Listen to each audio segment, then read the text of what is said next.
Je le disais tout à l'heure, Yacine, par rapport à la gestion de la transition dans notre pays, on a comme l'impression que le CNRD est désormais seul face à son destin, je veux dire, a toute la liberté de dérouler son calendrier sans être inquiété. Où sont passées les forces vives du pays? Et je pense qu'au départ, vous avez vu quelqu'un inquiéter le CNRD. Mais bien sûr.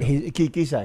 Avec le FNDC. Ils ont les armes, ils ont les armes qui crépitent, ils mettent les quelques dissidents qui osent sortir la tête en prison. Je pense que depuis qu'ils sont là, ils ont quasiment évolué seuls. Les rares fois ils ont écouté un avis contraire, c'est un avis dont ils étaient sûrs qu'il n'allait pas être contraire. C'est l'avis de Lansana Kouyaté, c'est l'avis de Ousmane Kaba, c'est l'avis de ce genre de politique de Faya, ce genre de politique de petite trempe qu'ils écoutent. Donc, quand vous me dites que maintenant on a l'impression que le CNRD travaille seul, mais le CNRD a décidé seul de mettre la charte.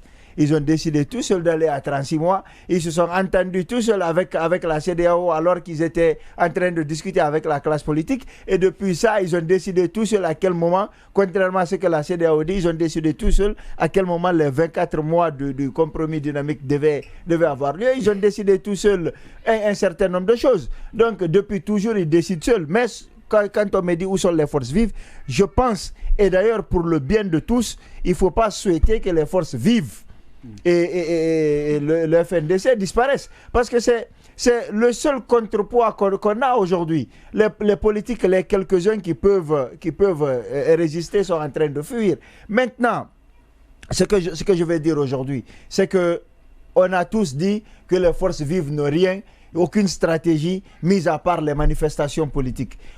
Maintenant qu'elles décident de ne pas manifester et d'observer, de trouver des stratégies, si on est encore en train de dire que les forces vives n'existent plus, je dis que ça veut dire que nous-mêmes, on n'est pas cohérents. Qui a dit que les forces vives n'existent plus? Je parle parce que la question ne se pose... On dit... Ça veut dire que, à moins que tu... Est-ce que tu as entendu moi aussi quand je parlais? Non, c'est quand même important. Tu l'as entendu, oui ou non? S'ils peuvent rembobiner ce que j'ai dit, ce serait important. Je dis, si on est en train de se poser la question, est-ce qu'elles existent ou pas, je dis, pour le bien de notre pays, pour le bien du retour à l'ordre constitutionnel, il faut espérer que les forces vives ne disparaissent pas, qu'elles ne se disloquent pas et qu'elles ne s'affaiblissent pas. Parce que ce que nous avons ici en face de nous, qu'on appelle le CNRD qui dirige le pays, c'est des gens qui n'ont aucune intention de quitter. Eh bien, si ils n'ont pas quelqu'un qui est capable de leur dire attention, vous êtes certes aveugle, mais vous n'êtes pas seul sur la piste, ben ils vont continuer comme ça pendant peut-être... Rappelez-vous les premiers débats qui avaient eu lieu. Est-ce que Mamadi Doumbouya et son CNRD allaient faire le reste du mandat d'Alpha Condé? Aujourd'hui, on est tous d'accord que les 24 mois seront difficilement tenables. On est en train d'aller vers un glissement. Et ce glissement-là, il va continuer jusqu'à quand? Il faut faire très attention. Il faut prier plutôt pour que la seule force d'opposition, comme on appelle, consistante, ne disparaissent pas. Parce qu'aujourd'hui, on a plusieurs coalitions. Mais c'est des partis politiques qui ne pèsent pas. Des leaders politiques qui ne peuvent rien gagner s'ils sont en compétition. Quand j'ai vu l'alliance que Kouyaté a créée, ça m'a juste fait sourire. Parce que c'est des partis politiques qui se retrouvent et qui s'entendent. Les vrais partis politiques aujourd'hui ne sont pas autour de la table. Les vrais partis politiques sont dehors. Il faut encore une fois espérer que les forces vives ne disparaissent pas. Il y a le Fall qui lance aussi son parti. Oui, on sait. Il avait un parti, mais dès qu'Alpha Condé est devenu président, on sait ce qu'il en a été, il est parti. Donc ça veut dire que lui, à chaque fois qu'il y a une transition, il faudra bien qu'il crée son parti. Alors après ces élections, s'il ne gagne pas... On ne peut pas s'en prendre à lui parce qu'il a... Non, je ne m'en prends pas à lui, je constate juste son manque de constance. Vous savez que... Je constate juste son manque de constance politique. L'eau est la plus profonde, c'est là où elle est plus calme. Ce calme, c'est le calme, il y a de la force dans le calme. C'est un silence lourd. Ça, c'est l'optimisme. C'est le panafricain. Cherchez très bien. Après le mandat, toi tu es France-africain. 24 mois, les choses ne seront pas aussi faciles pour le CNRD. Et je pense que le CNRD a clairement rappelé qu'ils ne feront pas un jour de plus. Ceux qui l'ont affirmé, on va les prendre sur la parole, clairement, en considérant qu'ils vont respecter ce qu'ils ont dit. Mais après ça, les choses ne seront pas aussi faciles que ça, surtout dans un contexte où on s'apprend aux poussistes. Donc sachez bien qu'il y aura un effet sur la transition aussi à la République de Guinée.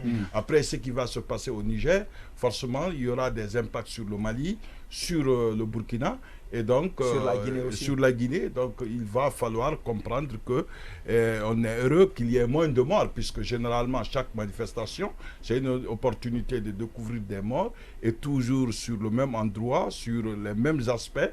Donc il faut attendre, il faut faire moins de morts, parce que après tout, si le délai n'est pas respecté, les forces vives sont en train de, je pense, de faire un travail, et on ne les laisse pas sortir, c'est pas pour rien. Bien. On ne les laisse pas sortir pour rien, les passeports sont bloqués.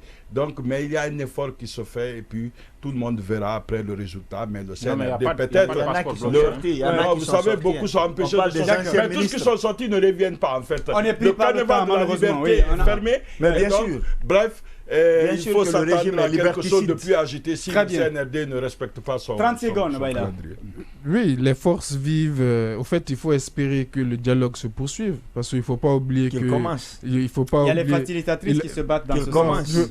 Il faut que le dialogue se poursuive. Je vous rappelle que bien entamé, par exemple, il y a eu quelques résultats il y a quelques mois en arrière avec sous la coupole des religieux, et il y avait eu un premier rapprochement. On avait obtenu la libération de certains activistes. Maintenant, aujourd'hui, effectivement, les forces vives, ils sont où? Bon, ils sont à l'étranger. Ils essayent certainement de créer un rapport de force par là-bas avec les partenaires, mais je pense que le combat se mènera vraiment ici. Aujourd'hui, je verrai que le FNDC était reçu par le Pentagone, rien que ça, au ministère de la Défense américaine.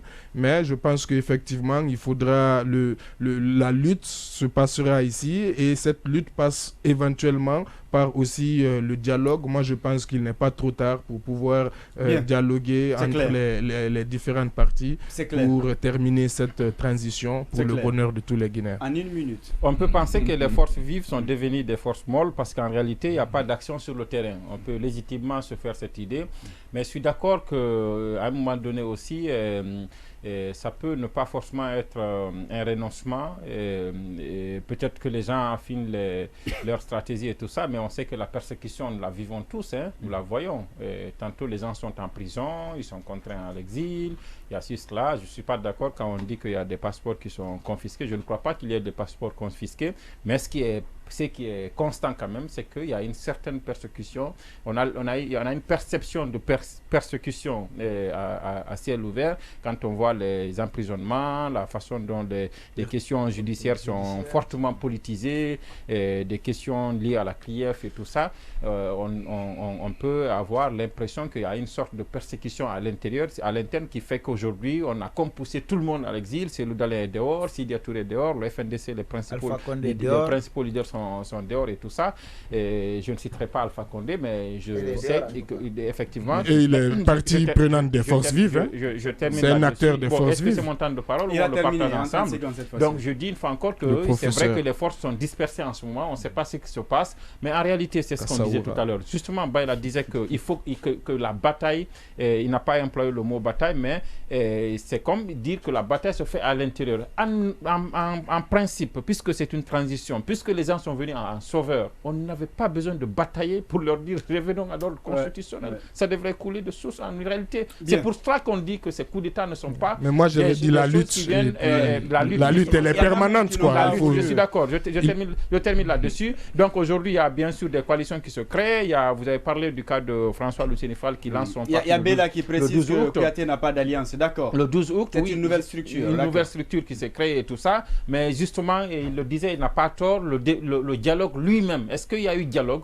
Est-ce qu'il ne faut pas reprendre ce dialogue conformément à ce que la CEDEAO a demandé, conformément à ce que les principaux acteurs ont demandé ici? Conformément à ce qui se devrait. C'est vrai, pourquoi pas même reprendre le délai de la transition, voir si on peut dialoguer dessus.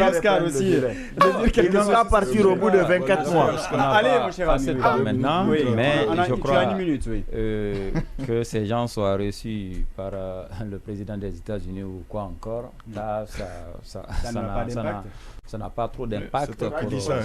ça n'a pas trop d'impact. Il y a d'autres qui sont dehors, ça fait longtemps. C'est l'image du pays quand même. Oui, c'est l'image du pays. On respecte ta position. Mais je pense bien que ça n'arrange pas. Le président des États-Unis, c'est pas n'importe qui. Ça n'arrange pas le pays. Parce que ça n'arrange pas le pays. C'est un coup d'État, c'est des gens qui sont venus par les armes. Donc, ces rencontres à l'extérieur là, ne prennent jamais leur pouvoir.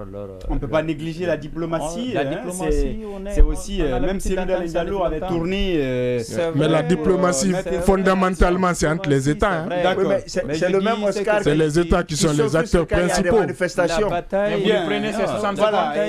La bataille va se mener sur ce terrain-là. Qu'il aille voir ces gens, d'accord, voir, expliquer peut-être la situation actuelle du pays et comment la transition est gérée. C'est bien, c'est normal, mais qu'il essaie par tous les moyens de rentrer au pays, au Bercail, pour mener la lutte ici, parce que c'est ici que ça doit mener.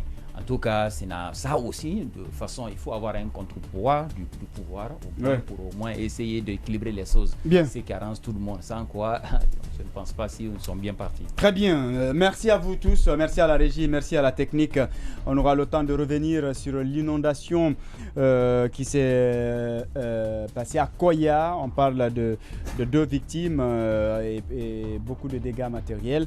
On aura la possibilité de revenir sur cette actualité avec la sortie du ministre Mori Kondé qui fait couler beaucoup d'encre et de salive.